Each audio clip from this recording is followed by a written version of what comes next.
Hi, welcome to the Fit and Healthy Today show. And last week we talked about erectile dysfunction and impotence. And this time, as promised, I'm going to handle also sexual dysfunction in women. Pardon the spelling mistakes. Apparently I wasn't paying much attention and I discovered 4 of them. Let's see if you guys can find it like a puzzle on how many I made. Women are more complicated than guys, as most guys probably already know. But basically defined, it's the inability to experience pleasure during sex or the lack of drive to have sex. And when I looked up the statistical data, 48% of women here in the United States, they have no desire for sex at all. So that's almost half the women here in the United States. And you got to scratch your heads and wonder why. And we're going to address some of those issues today and then some of the supplements as well that can help overcome some of those issues today. Multiple causes. Estrogen dominance and menopause or perimenopause can be a major contributing factor. We have a very estrogen dominant environment with all the petrochemicals, the pesticides, the fertilizers, the plastics. We're exposed to excessive amounts of these, what are called xenoestrogens, in the multitudes. And what that does is it makes us women very estrogen dominant and progesterone and testosterone deficient, thereby taking away a lot of our sex drive. When we have lowered levels of estrogen and testosterone, oftentimes in addition to chemicals causing, we have a lot of stress in everyday life, and oftentimes women get so stressed out from their jobs and managing their families that they end up with adrenal exhaustion, which can also lend itself then in turn to an underactive thyroid, which in turn can lend itself to gaining weight. And this is kind of like a cycle. Gain weight, have less sex drive, be estrogen dominant. It's like a vicious cycle. So the key here, boys and girls, is we've got to reduce the level of estrogens that you're consuming and that you're exposed to. We've got to reduce the stress levels through diet and exercise. And we've got to address thyroid issues either via progesterone or with proper medications for the thyroid. Like I said, as women, we're more complicated. What can I say? Other than the physical issues involved in this, we have a multitude of medications that interfere with either the libido or the lack to obtain or an orgasm. And I was very specific on here on what these various medications do. Antidepressants and anti-anxiety medications. They delay orgasms, and they also reduce libido. Wham, wham, double punch. So while you're trying to reduce your anxiety and your depression, you can't have sex with your husband. So then it lends itself to more depression and more conflict. So before you go on these medications, boy, I'll tell you, I'd really evaluate a lot of these other factors and other things we've discussed in prior shows, but that's going to be a side effect. High blood pressure medications are going to be vaginal dryness, and they inhibit orgasms. Obviously, if a woman can't have orgasms, it's going to be a problem in that she's not going to want to have sex because there's no pleasure involved. Leading on here, painkillers completely stop all orgasms. So, if you're on any types of pain medications, legal or illegal, good luck on that issue. Birth control pills can permanently, and this is also HRT, which are your estrogens, your Primorans, they can permanently affect your sex drive. Permanently. Because they change and alter estrogen and progesterone levels, and the body always seeks homeostasis. So, before you go on any of these types of things for long periods of time, and sex is important to you, you better be reviewing whether or not you're going to want to go on any of these medications. For women, we also have an emotional component to this, guys. Sorry about that. And what that means is that our guys have to give us emotional love and support. And oftentimes, guys will come home from work, they won't shower, They burp at the dinner table. Yeah, they'll pat you on the butt, but there's no loving and hugging, and they want to have sex. Women, we have an emotional component to ourselves, and this is proven by research data. We require hugging and loving. We just do. It's part of our nature and part of actually what turns on our hormones. So without hugging and loving and what we call foreplay, oftentimes it's very difficult for women to have any sexual pleasure at all. So come home, shower, give her some hug and loving. It's very, very necessary. Women smell, our olfactory glands, we smell much more intensely than guys do. So you got to shower. And don't try to cover up with colognes and stuff like that. It just grosses us out. Shower, look good for us, give us some emotional support and love. And seriously, that emotional component, they say, can make an effect up to 78% difference in women. So that's a big percentage. Vitamin and nutrient deficiencies. I'll go through some of that as well, too. We can't manufacture certain hormones without them. So what results is if we don't have these key little pieces, it's kind of like a big giant puzzle. Us women got emotional components. We can smell things. We have pheromones. We have estrogens, progesterones, testosterone. We've got all these things working together in order for us to have or achieve libido and an orgasm. These pieces all have to fit together. Sorry, guys. Like I said, we're much more complicated. This being said, let's try and address some issues that maybe can resolve this and resolve these issues. Number one, you've got to consider organic fruits and vegetables. You've got to. And I know most people, when I say that, they blow me off, and they're going to go down to the local store, and they're going to buy their broccoli and their apples and all of that. Do you realize in the research that I read, there's enough estrogen in a non-organic apple, your standard apple you get at the grocery store, to change a woman's mood? Or a can of soda, enough estrogens from all the plastic that it leaches to change a woman's mood? So, can you imagine throwing on potatoes sprayed in hydrazine, a nice little hamburger that's full of chemical estrogens and fats that block sexual desire, and what are you going to get? You're going to get sexual dysfunction. So, we've got to do organic fruits and vegetables. We need essential fatty acids in our diet. My grandma, when I was a little girl, and my mom too, would set out platterfuls of nuts, and us kids would eat it by the droves. If you don't have adequate amounts of good fats in the diet, you can't stabilize hormones. As a matter of fact, you can't manufacture some of these hormones. So as you're downing your sugar and your soda and your rock stars and all the other types of high caffeine drinks, think about what you're doing as far as when you get home at night and why you're so exhausted and why you're so tired and you have no sex drive.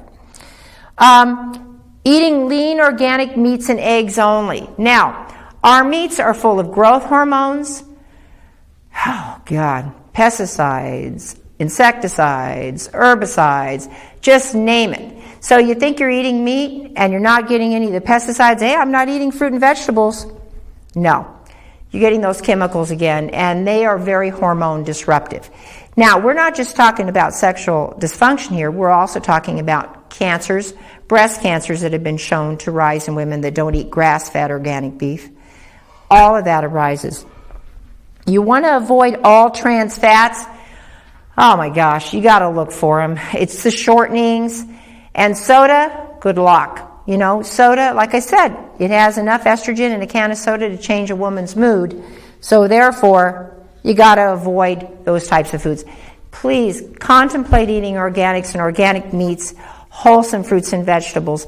And I'll tell you, you can see a difference within a week or two, seriously, in how you feel, your energy levels, all of that. It makes a substantial difference.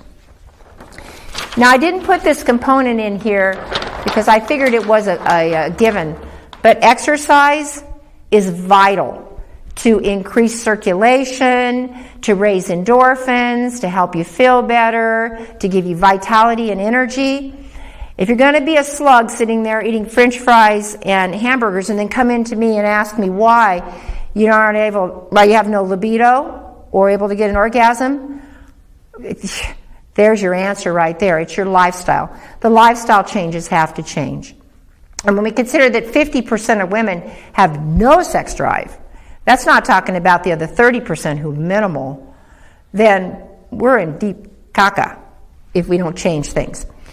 Supplements. Now, the supplements that I have written down here are all supplements that have been very well researched. So don't let anybody tell you that they haven't been, because they have been. And some of which are used by some of our local doctors. And some of these apply to guys as well, too. But here, remember, today we're addressing the women. A good multiple vitamin. Since most of the foods are not like they were 75 years ago when we're eating things out of depleted soil, even the organics sometimes, they may not have pesticides and herbicides, but they oftentimes don't have adequate amounts of vitamins and minerals. A good multiple vitamin, not from your local grocery store or from a company that's on Standard & Poor's. We want somebody that's got a good vitamin, that has good testings, that you know is going to absorb. Borage oil for hormonal stabilization, and we combine borage oil in combination with fish oil. Now, if you're a good nut eater, you can strike this. You won't need it. If you eat walnuts, almonds, and pecans, mind you, organic again, because nuts are heavily sprayed. Fish oil aids in lubrication in combination with borage oil. It also does something chemically to the brain. It makes us more stable in our, what we call neurotransmitters, as far as our serotonin and GABA levels. And those are kind of important, and once again, in this big puzzle of sexual desire, to have adequate amounts of fatty acids. And most of the time, we're not getting them in our diet, so therefore supplementation is necessary. Ester C. Now, vaginal tissue is very pliable, flexible tissue, and I get a lot of complaints from women that they get a lot of vaginal dryness and that type of thing. And when you combine fatty acids along with C, it keeps that tissue from being so delicate and soft, and so therefore you can handle longer sexual relations other than 2 or 3 minutes. You want something that's going to help reduce stress and help you better process your hormones through your liver. Vitamin C in combination with the B vitamin is very, very important. Now, there's tons of studies that are out there. Most recently, studies that have been done in the last year, and we have a local doctor that recommends this oftentimes for healing post-op from knee replacements and things like that. But he also recommends this for his patients that have these issues. And for women, the standardized dosage, we're going to talk L-arginine and citrulline. What this does is this increases nitric oxide. Now, nitric oxide is a vasodilator. So in order for women clitorally or internally to feel or to have an orgasm, nitric oxide levels need to rise. Well, what's also interesting about arginine, 73.5% increase in sexual satisfaction when it was taken with a multiple vitamin for women. That's a pretty substantial, that's 3/4 of the women out there who are in dire need. When you combine that with citrulline, and I have the directions right here as directed by the studies that were done, it's going to aid and abet you being able to have a climax and to feel desire and increase libido. But there's also another side effect of arginine. When women take it, it produces something called pheromones. And these pheromones are things that make the guys kind of attracted to us. And the olfactory glands, they can sense it, they can smell it. And so as a result, it makes us more attractive to our mates. So this combination increases sensation, satisfaction, libido, worth a shot. The combination probably will be about $50 a month, just so you're aware, but it will be helpful. There's other things on here I have listed, and there's far more than what I have listed on here of things that we know are effective. Tribulus, a simple herb taken twice a day, increases libido. Ginkgo biloba. Now, what's interesting, ginkgo biloba we know for cerebral circulation for the brain, but it also can increase desire, lubrication, and the ability to have an orgasm because it increases circulation. It reduces inflammation. Murapama, improved libido. It was actually studied with a combination of ginkgo biloba and over 80% improvement in satisfaction in women with just these two combinations together. Now, we reach down here and back to the hormone, the original discussion that we had about the major causes of the sex drive being lost. And these things can improve, your overall health, well-being, sensation, all of that. As far as the hormones, particularly in women and in this environmentally estrogen-dominant time that we're living in, progesterone cream, particularly in perimenopausal and in menopausal women, can help raise the progesterone levels so that these excessive estrogens that are making women not have so much sexual desire, that the gap is closed between the progesterone and estrogens. And it's just a little bit of progesterone. It's a real fine balance, and your healthcare professional can help you find that balance. Testosterone cream. Now, most women say, am I going to start to grow hair on my face? And I'm like going, well, no, it's probably all the androgens from the excessive estrogens from all your burgers and fries that you're having that's making you get those little black hairs on your face. It's probably not testosterone. But there are some natural homeopathic testosterone creams that you can put on the thinner parts of your skin that can also raise libido. And I have dozens of customers that utilize the testosterone cream to help raise their libido as well and to bring them more in balance hormonally. Now, we talked about those xenoestrogens that are found in pesticides and chemicals and herbicides and all the wonderful stuff we're ingesting as a typical American. DIM. Now, DIM comes from heavy concentrations of broccoli, and each one of those little pills is generally about 2 pounds of broccoli, organic broccoli. And when you take DIM, what it does is it helps you metabolize the estrogens, the xenoestrogens, and it gets them out of the body.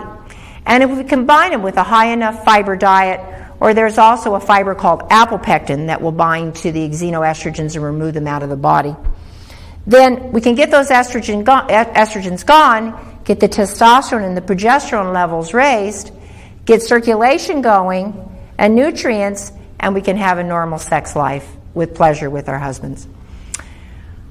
Kind of a complicated subject. There's a lot more that you can read about it. This is just it in a nutshell, and I hope is helpful to you. There are also certain types of exercises that women can do actually to help improve, and you can go online, a lot of which are chakra work.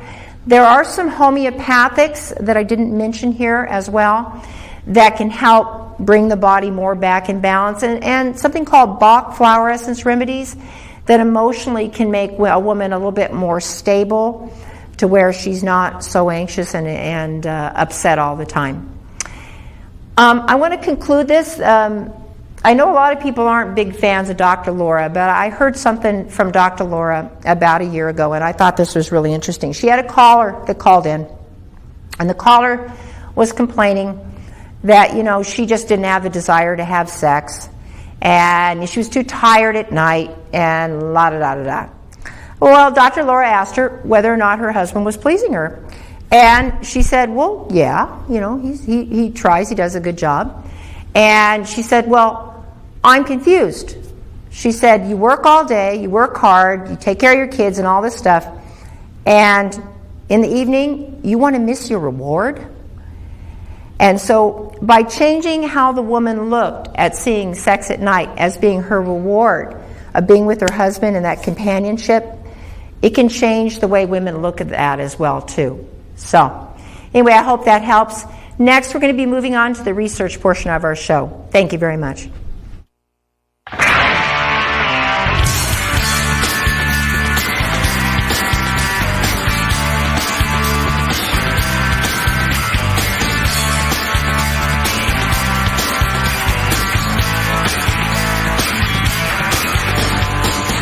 Welcome to the research portion of our show, and with us today is Ralph Turchiano. Ralph? Thank you for that intro. Well, to start off, as far as a curiosity question, there's one popular electronic device today which is found out that can make you sterile, but by also lowering your testosterone levels, your free testosterone levels. Raise your total, but lowers your free. If you can guess what it is, I'll tell you at the end of the segment. All right, on to this. What if I told you there was a supplement which if you took for about 4 years or so, even though the study went over 22 years total, would lower your risk of developing any form of prostate cancer by 20%. In fact, so strong, it will lower your chance of developing lethal prostate cancer by up to 60%. Well, I want to tell you that ahead of time just so you didn't prejudice what it was. It's coffee. It did not make a difference whether it was decaf or caffeinated. What they discovered, it contained a lot of beneficial compounds that act as antioxidants. Ironically, coffee is the number one source of antioxidants for most of the U.S. population. Reduces inflammation, regulates insulin, which they found that all may contribute to prostate cancer. And this was published in the May 17th Journal of the National Cancer Institute. They also said that it was an average of 6 cups of coffee a day that these men drank. But even drinking 1 to 3 cups of coffee, didn't make a difference, decaffeinated or caffeinated, reduced your chance of developing prostate cancer or lethal prostate cancer by up to 30%. Pretty interesting from something simple that's been around. Again, coffee, not melted ice cream warmed up into a big glass. It's coffee, not, you know what I'm talking about. All right, now up to something called preeclampsia, which is basically very popular among women. Supposedly, 1/3 of women get this infliction. And this was published in the British Medical Journal. What they discovered was this. One, they added L-arginine with vitamins. L-arginine is a common amino acid, and they also related that preeclampsia is directly related to the lack of L-arginine in a person's diet. But when they added L-arginine with vitamins, the vitamins ironically didn't do it on their own. It had to have adequate arginine to do the job. It reduced the chance of preeclampsia down to 12.7%. The placebo group, 30.2% got preeclampsia. They said this means that women in the arginine group plus the vitamin group were significantly less likely to develop preeclampsia compared with the placebo group. However, vitamins alone did not significantly reduce the occurrence of preeclampsia. The team also found that L-arginine plus vitamins significantly reduced the risk of premature birth compared with placebo. So thinking about getting pregnant, hopefully not too susceptible to cold sores, something to think about. Multivitamin, arginine. Talk to your doctor about it. But from going from 1/3 chance of getting preeclampsia down to about 1 in 10, it's definitely something, or I should say a bad outcome, that's not that tough to avoid. All right. Anxiety. Interesting little study when it came to anxiety, and the title of the study was Anxiety May Be in Your Gut, Not in Your Head. And this study was conducted by McMaster University and also appears in the online edition of the Journal of Gastroenterology. They discovered this. When they were working with animals and mice, the researchers showed that disrupting the normal bacteria content of the gut with antibiotics produced changes in behavior, making the mice less cautious. The change was also accompanied by what they call an increase in brain-derived neurotrophic factor, something called BDNF, which has been directly related to depression and anxiety. Again, amazing. Inducing depression and anxiety just by using antibiotics. Change the bacteria of the gut, change the behavior of the individual. We're not a single-cell organism. It all relates. And however, this is the kicker, when oral antibiotics were discontinued, the bacteria in the gut returned to normal, and this was accompanied by a restoration of normal behavior in brain chemistry. So, you want to be depressed, you want to take antibiotics, you know the relationship. One thing I do recommend, if you have to take antibiotics, get those probiotics real fast and boost up those levels so you don't have that basic withdrawal type effect. They also said, too, from antibiotics or infection might produce changes in behavior. They said these results lay the foundation for investigating the therapeutic potential of probiotic bacteria and their products in the treatment of behavioral disorders. Wouldn't it be amazing next time you go to a doctor, he decides to give you basically Lactobacillus acidophilus or some other probiotic instead of a Prozac? Think about that. And or basically something you may want to consider ahead of time. All right. Now, my favorite, the European Medicines Agency. I have nothing kind to say about this group. Everything that's been going on in Europe recently has been everything to reduce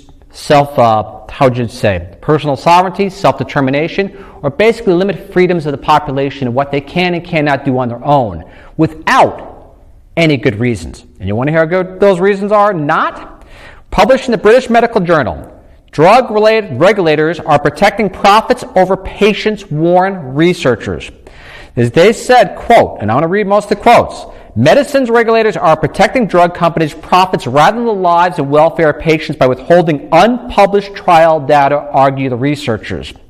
Despite the existence of hundreds of thousands of clinical trials, doctors are unable to choose the best treatment for their patients because research results are being reported selectively, pick and choosing. It's like doing a bunch of tests over the school year and picking which tests you want to go towards your GPA and which ones you don't. Really good, strong luxury. All right, for example, Vioxx caused about 100,000 unnecessary heart attacks in the United States alone, while the antiarrhythmic drugs have probably caused premature death of about 50,000 Americans each year in the 1980s, meaning if they would have published all the data, a lot of lives could have been saved. That's why I think the punishment for these drug companies, which are withholding information at the expense of the population, should be increased, something beyond just a slap on the hand. They also said, and what I should say is this, when the researchers asked the European Medicine Agency to open up the data of all the research done on these drugs, this is what their response was. And this is kind of like a big middle finger to the rest of the population. You ready? Here is their very political diplomatic response to us, you and us, and the researchers and the doctors. The EMA, European Medicine Agency, refused access, arguing that this would undermine commercial interest and that there was no overriding public interest in disclosure. They also cited that the administrative burden involved in the worthlessness of the data after they had edited them would be of no use to the researchers. There is something wrong fundamentally with our priorities in healthcare. If commercial success depends on withholding data that are important for rational decision-making by doctors and patients. Something really to think about next time you wonder who's regulating who. And back to that one curiosity question. A good way to sterilize yourself? Cell phones. Researchers realized that even though cell phones increase testosterone, it decreased free testosterone and damaged sperm quality totally in men. Something to think about. Something that you say you can't live without and you cannot reproduce with. Well, thank you very much for that, and I appreciate it. Awesome, Ralph. Thank you very much. Once again, research for yourself. Take your health into your own hands. Thank you very much for joining our show.